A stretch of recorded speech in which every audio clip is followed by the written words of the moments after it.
I'm delighted to have you as part of this community. Welcome, welcome, welcome. Welcome, everyone, to our latest video where we'll be exploring merit order.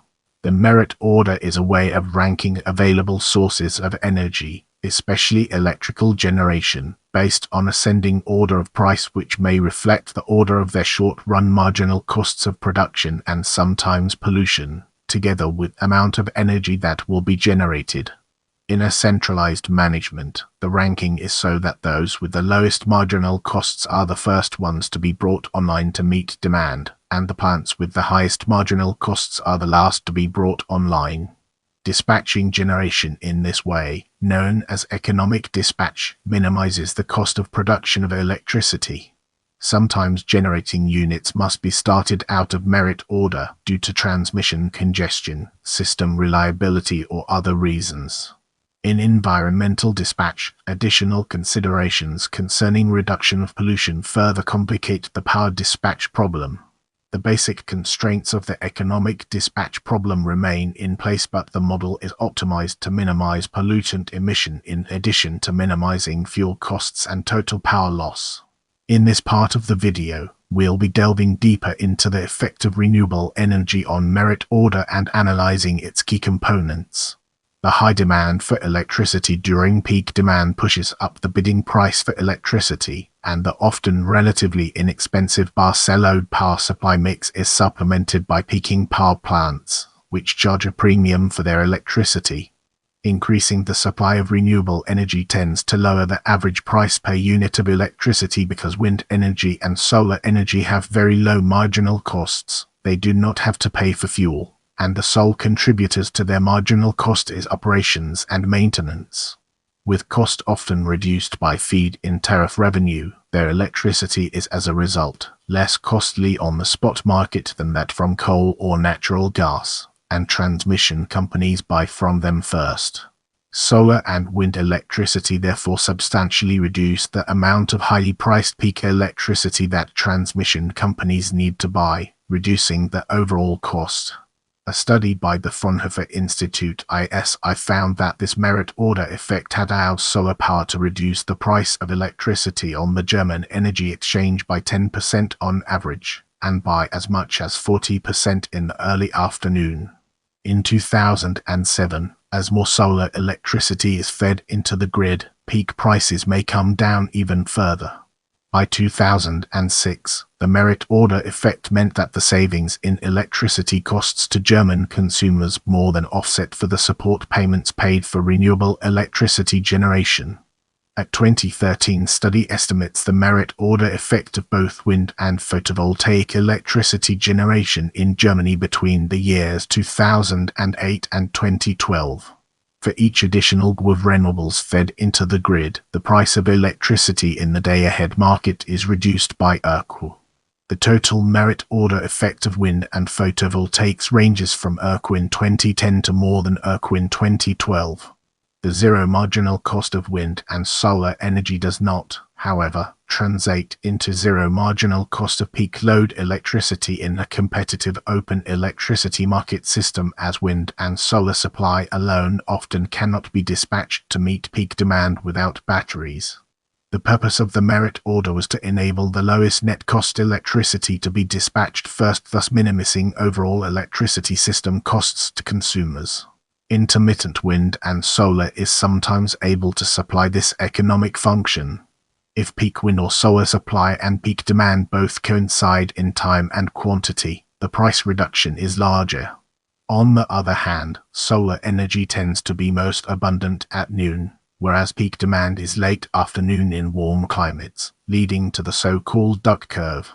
A 2008 study by the Fraunhofer Institute ISI in Karlsruhe, Germany found that wind power saves German consumers $1 billion a year.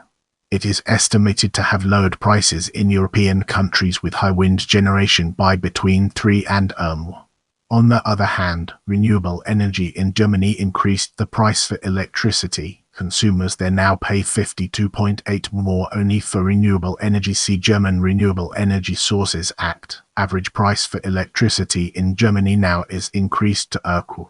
Increasing electrical grid costs for new transmission, market trading and storage associated with wind and solar are not included in the marginal cost of power sources. Instead, grid costs are combined with source costs at the consumer end. Let's now enter the realm of economic dispatch and discover the fascinating stories it has to tell.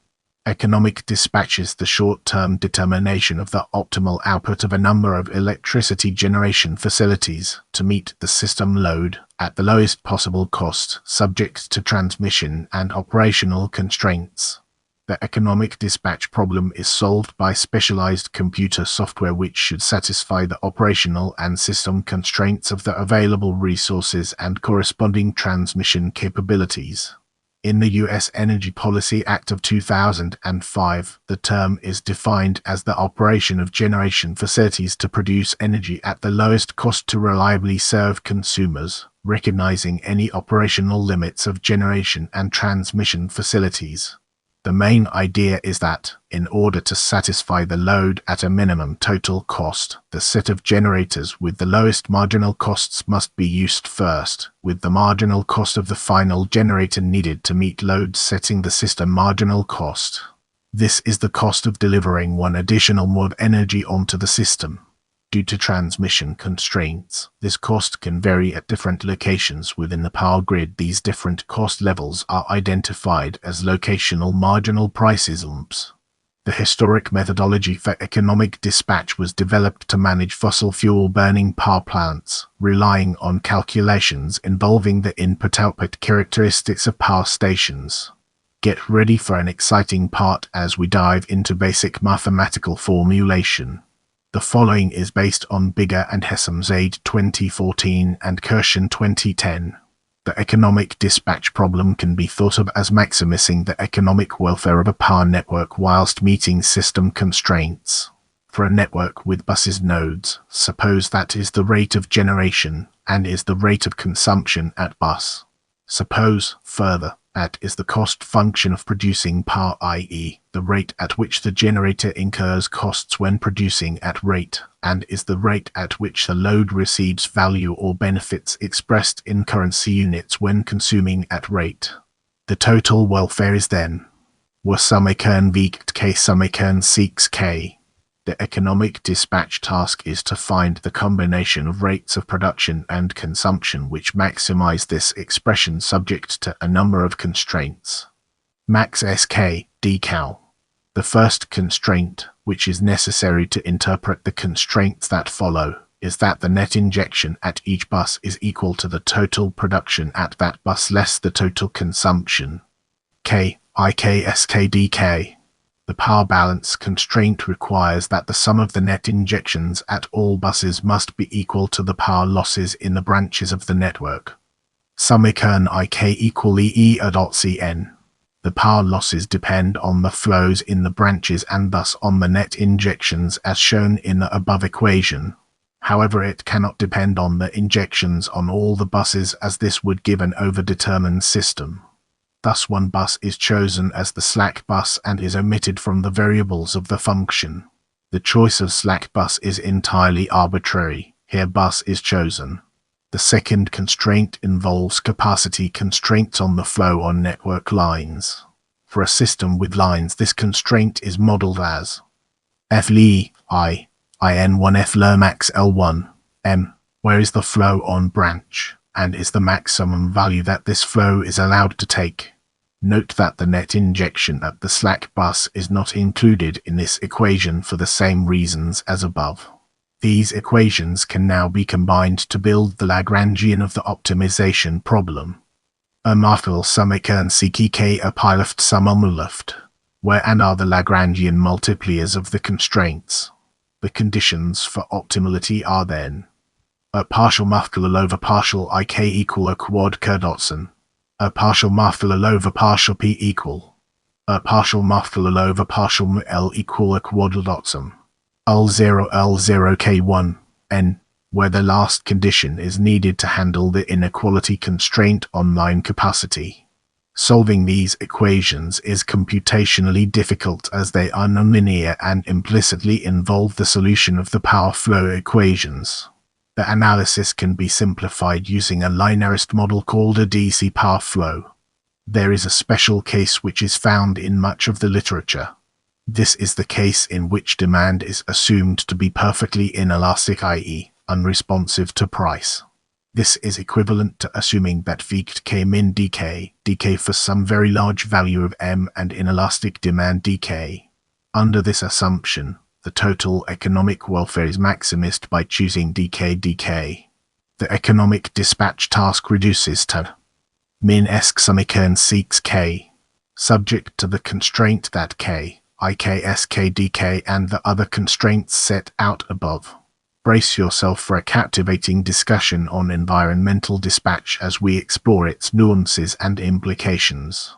In environmental dispatch, additional considerations concerning reduction of pollution further complicate the power dispatch problem. The basic constraints of the economic dispatch problem remain in place, but the model is optimized to minimize pollutant emission in addition to minimizing fuel costs and total power loss.